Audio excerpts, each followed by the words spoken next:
le vrai bilan du grand bond en avant. C'était au début des années 60. Mao Tse-tung voulait collectiviser les campagnes et industrialiser le pays à marche forcée. À l'époque, il était d'ailleurs cité en référence par un certain nombre d'intellectuels en France. Un journaliste a enquêté pendant 12 ans. Il estime qu'il y a eu 36 millions de morts. Reportage Alain de Chalvron, Sylvain Guillaume. Ce que feuillette Yang Jishen, c'est une photocopie de son propre livre qu'on se passe sous le manteau à Pékin. Stèle, récit d'une des pages les plus tragiques de l'histoire récente de la Chine, le grand bond en avant, est toujours interdit, mais il vient de sortir en France. Cette histoire, M. Yang la connaît bien, son père en est mort.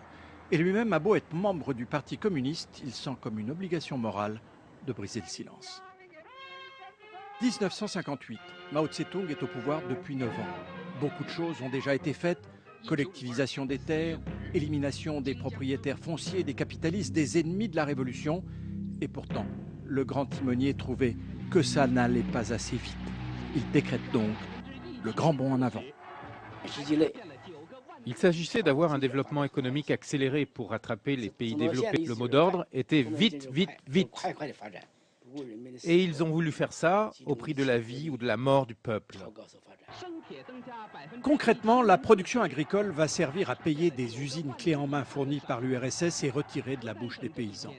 Des paysans encouragés comme le reste de la population à faire de l'acier dans des millions de petits hauts fourneaux. On fond les charrues pour faire un produit inexploitable. Résultat, la plus grande famine que la Chine ait jamais connue, officiellement 22 millions de morts, en fait plutôt 30 ou même 40 millions. Il s'agissait d'avoir un développement économique accéléré pour rattraper les pays développés. Le mot d'ordre était vite, vite, vite.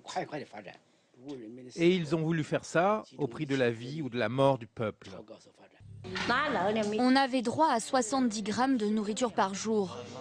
J'ai donc vu beaucoup de gens mourir de faim parce qu'ils mangeaient n'importe quoi. On a été chanceux de n'avoir que 3 morts dans ma famille. Ma sœur est morte étouffée à 7 ans pour avoir mangé des graines de coton. J'ai également perdu ma belle-sœur et mon neveu. La misère est telle qu'on recourt dans certaines campagnes au cannibalisme. Parfois, on s'échangeait les cadavres des enfants. Parfois, ça se passait dans la même famille. Les parents mangeaient les cadavres de leurs enfants ou l'inverse. C'est absolument terrifiant. Tout en haut de l'État, on n'ignore rien de la situation. Il faut pourtant que le numéro 2 du régime, Liu Shaoqi, se rende dans sa province natale du Hunan pour que ça change. Liu décide alors avec quelques autres qu'il faut écarter Mao de la gestion du pays pour le cantonner dans un rôle symbolique. Pour reprendre la main, le timonier n'hésitera pas quelques années plus tard à mettre le pays sans dessus-dessous en déclenchant la révolution culturelle. C'est ainsi que le grand bond en avant fut à l'origine d'un deuxième drame.